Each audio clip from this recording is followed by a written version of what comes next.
Untuk teman-teman yang ingin mempromosikan bisnisnya atau mendukung YouTube ini, bisa menghubungi nomor gua yang ada di kolom deskripsi. Jadi ternyata teman-teman, di gol Lautaro Martinez di partai lawan Salernitana, itu banyak fans rival yang bilang seharusnya golnya nggak sah. Kenapa? Karena Carlos Augusto pas melakukan lemparan ke dalam, kakinya menginjak garis. Nah, setelah gue coba cari tahu lebih dalam, teman-teman, ternyata ini sudah ada akun yang membahas ya. Di sini dikatakan bahwa dalam aturan resmi FIFA, selama kaki pemain menginjak garis,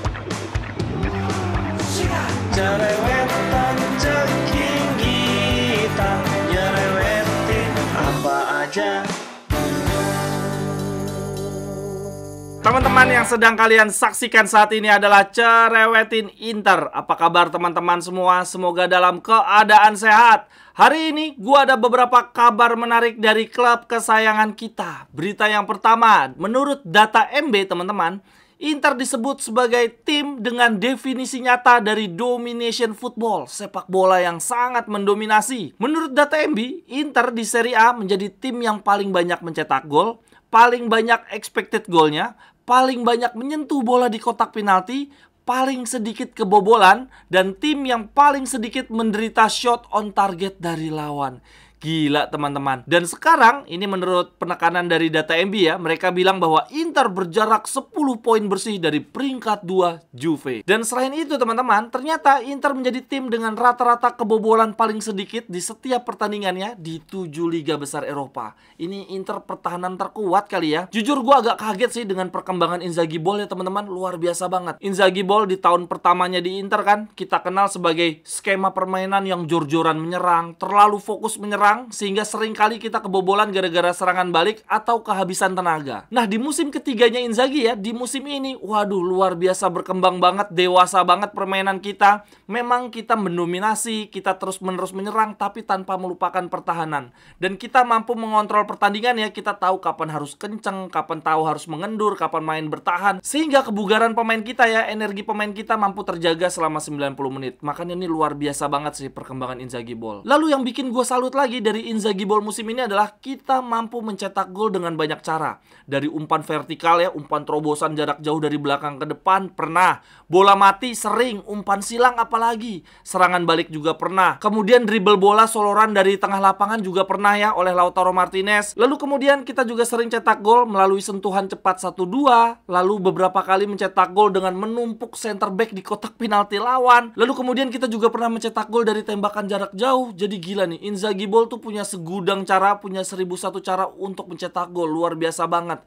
Yang mana gue lihat tim-tim lain itu punya kecenderungan mampu mencetak gol dengan 1-2 cara lah, punya 1-2 jurus pamungkas. Sedangkan kita punya banyak jurus, luar biasa Inzaghi Ball. Lalu kemudian ini ada fakta menarik lainnya lagi teman-teman.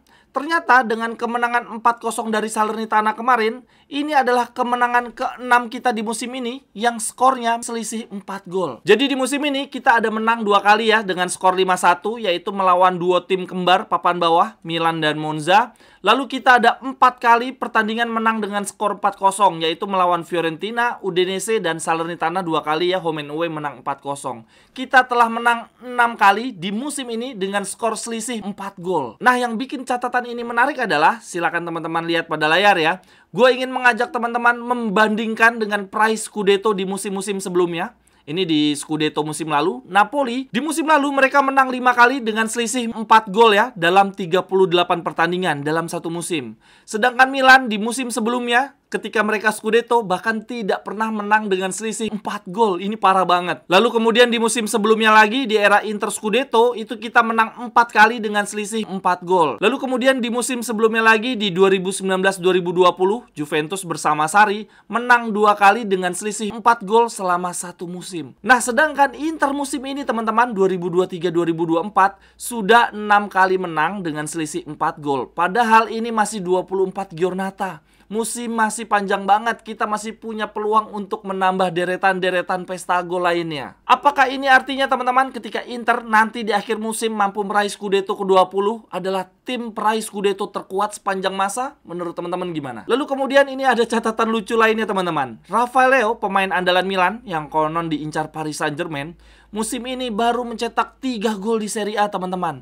Dan 3 gol itu dicetak di Giornata 3, 4, 5. Alias terakhir kali kali Leao mencetak gol itu di bulan September 2023.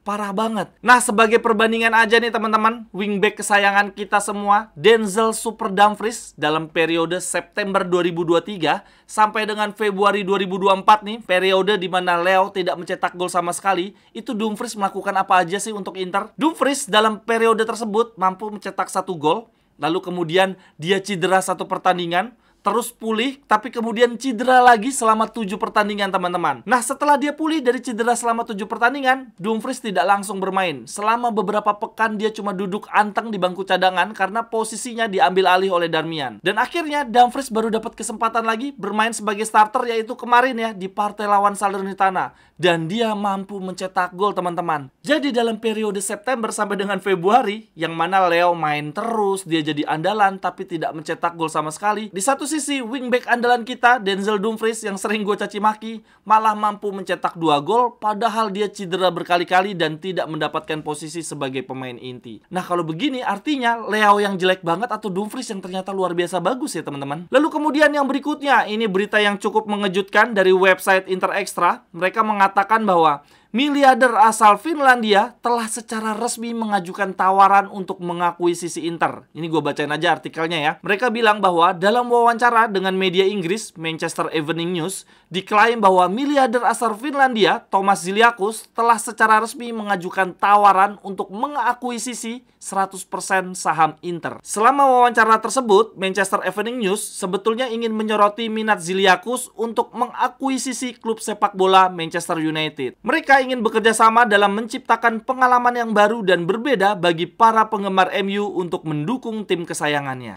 Namun, menurut media Inggris tersebut, ternyata Ziliakus telah mundur dari keinginan mengakuisisi MU dan sekarang telah mengalihkan fokusnya kepada Inter. Manchester Evening News mengatakan bahwa Thomas Ziliakus telah secara resmi mengajukan tawaran membeli 100% saham Inter, yaitu sebesar 1,2 miliar pound sterling atau 1,4 miliar euro untuk Inter. Dijelaskan lebih lanjut di sini bahwa Ziliakus akan membeli Inter atas nama perusahaannya, yaitu XIX Century Capital, sebuah perusahaan yang berfokus pada olahraga, mode, dan media digital. Dan untuk pembelian saham Inter ini, Ziliakus juga bekerja sama dengan beberapa investor dari Amerika Serikat. Lalu kemudian di sini juga dituliskan bahwa jika tawaran 1,4 miliar euro ini benar, maka ini lebih tinggi dibandingkan harga yang dipatok oleh Suning, yaitu sebesar 1,2 miliar euro. Suning memang selalu menegaskan bahwa mereka ingin tetap memiliki Inter. Akan tetapi bila ada tawaran yang lebih besar seperti ini, besar kemungkinan pikiran mereka akan berubah. Lalu di akhir paragraf di sini dituliskan bahwa masa depan Inter telah menjadi bahan spekulasi besar selama beberapa tahun terakhir.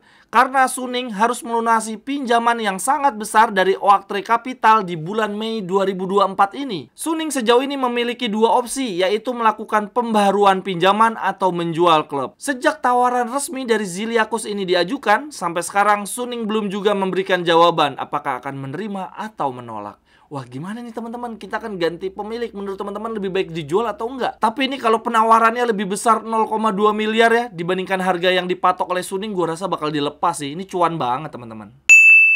Teman-teman yang ingin membeli jersey Inter, jersey home, away, jersey ketiga, atau bahkan jersey transformer dengan harga terjangkau dan sekaligus turut membantu mengembangkan mendukung YouTube Cerewetin Inter, silakan membeli di akun Tokopedia dan Shopee gue ya. Jersey-nya bisa custom nama dan juga nomor punggung, atau kalau teman-teman mencari jersey Inter di tahun-tahun lawas dan juga jersey klub-klub lainnya, bisa juga. Silakan langsung aja ya, cek kolom deskripsi, di situ ada link untuk pembelian jersey dan juga kontak gue. Terima kasih.